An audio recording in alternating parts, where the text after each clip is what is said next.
So we have section 2.2, trig functions and the unit circle approach. Alright, just before we start, and this isn't anything you have to write down, we're just going to bring some information together from our previous lesson. We just said if I was on a unit circle and I went over 1, 0, okay, and I took this string and put it along the circle, that we would say this is S units. If I took that string and stretched it out vertically, right, that's just going to say that value is T units. So in a minute when I give you the definitions of your 6 trig functions in respect to T, you're going to see why we called it T. Now the only thing in looking at this one is going to say down, we're going to have absolute value of T units because we don't want to say negative. We just want to say the length of this thing is the same as if I extended it around my circle. So because of that idea, what you need to write down is this first statement: let T be a real number and let P, the ordered pair XY, be a point on the unit circle. Now a unit circle, we want to remember, is always going to have a radius of 1. It starts at the origin and in every direction has a radius of 1. Are defined by these 6 trig functions, so you just need to write what's in the blue box. So I'll pause for a minute and give you a second to copy. I'll let you see this page and then the next page. Okay, after you pause it and write those first 3 down, then you're going to next pause it and copy these 3 definitions down.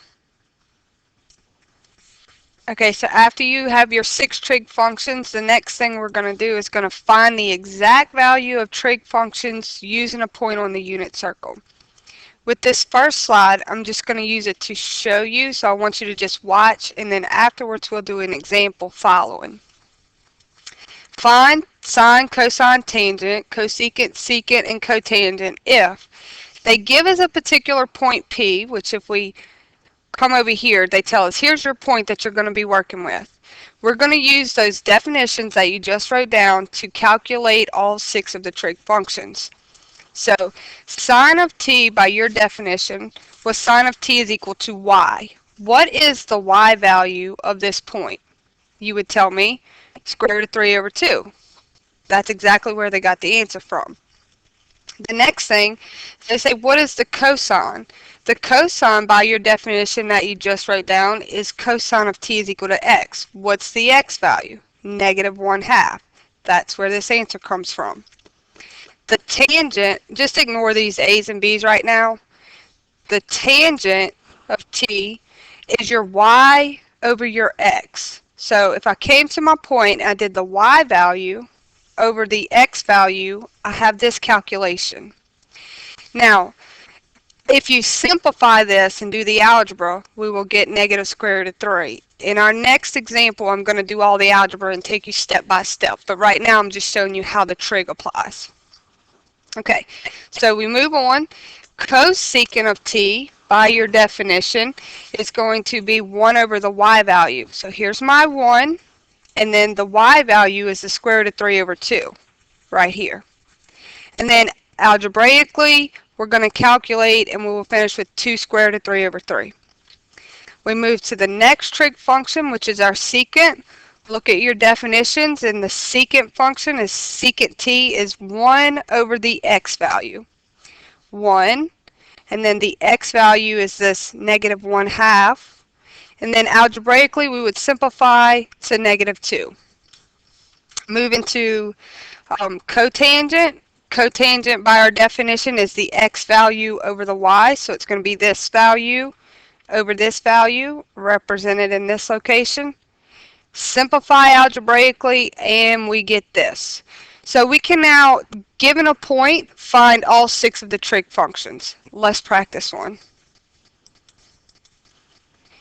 Okay, so take a minute, let's write this problem down. You pause it to write it if you need to, and then we're going to work it together. Okay, so before I started, I jotted down my definitions over here on the right so I could just have a quick reference. The first thing I want to do is I want to find the sine of T. Okay, the sine of t by definition is the y value. What is the y value in our given point? 1/2. Very good. Okay, that one's very basic. What about the cosine of t? Cosine of t, I come look at my definition, it's x. Like I said, these are definitions all in respect of the unit circle, so the radius is 1. But the cosine of t is going to be x. What's the x value? Square root of 3 over 2. Good. The next one is the tangent of t. Tangent of t, by my definition, is the y value over the x value. So that's going to be 1/2 over square root of 3 over 2. Now this is where I said I was going to work with you through the algebra. To get rid of this, I can multiply by the reciprocal on the bottom, which is going to be 2 square root of 3. Whatever you multiply in the denominator, we must do the same in the numerator. Now we can see an easy cancel here. Cancels, cancels. So it simplifies to just 1, which is what we wanted. In the numerator, this 2 cancels with this 2. We multiply across the top, and we would get 1 times 1 over square root of 3. So you just get 1 square root of 3. Now that's not quite as simplified as we want it to be, so we want to rationalize the denominator and mean multiply by the square root of 3. Whatever you do in the denominator, you will do in the numerator as well. Okay, so that gives me square root of 3 over. Now, real quick note, when you have a square root times the same square root, you're going to just lose the square root. And let me help you with this. What's 3 times 3? 9. What's the square root of 9? 3. So that's why that happens. And we are now satisfied and say tangent of t is equal to the square root of 3 over 3. So we had to take a little bit of calculation, some algebra play there, but the definitions are pretty straightforward. Next one on the list is going to be our cosecant of t, which is defined by, over here, 1 over the y value. So 1 over, what is our y value in our ordered pair? 1/2. Okay, we want to simplify this, so multiply by the reciprocal, which is just 2 over 1, or just 2. Of course, everything in the bottom simplifies, so we are left with just 2, and I would just come back and say cosecant of t is equal to 2. Next is our secant of t. Secant of t is 1 over the x value, and our x value is square root of 3 over 2. Okay, what's the reciprocal of that in the denominator? 2 over square root of 3. So 2 over square root of 3. Denominator is going to simplify to just 1, and I would be left with 2 square root of 3. And I want to rationalize that.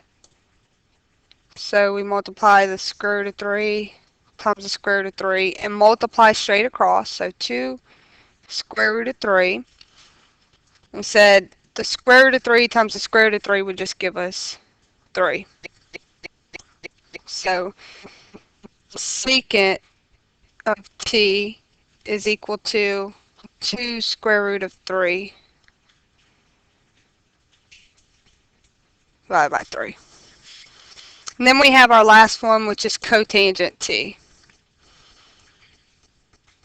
Cotangent t is equal to x over y. So our x value of our point that was given is square root of 3 over 2, and our y value is 1/2. Now, when we're simplifying the denominator, what's going to be our reciprocal? Multiply by the reciprocal, which is just 2 over 1. Multiply by the reciprocal. Whatever you do in the denominator, do in the numerator. Simplify anything that simplifies. And we just have the square root of 3 over 1 in the numerator, so we say cotangent, let me put that back in blue, cotangent of t is equal to the square root of 3 over 1, which is just the square root of 3.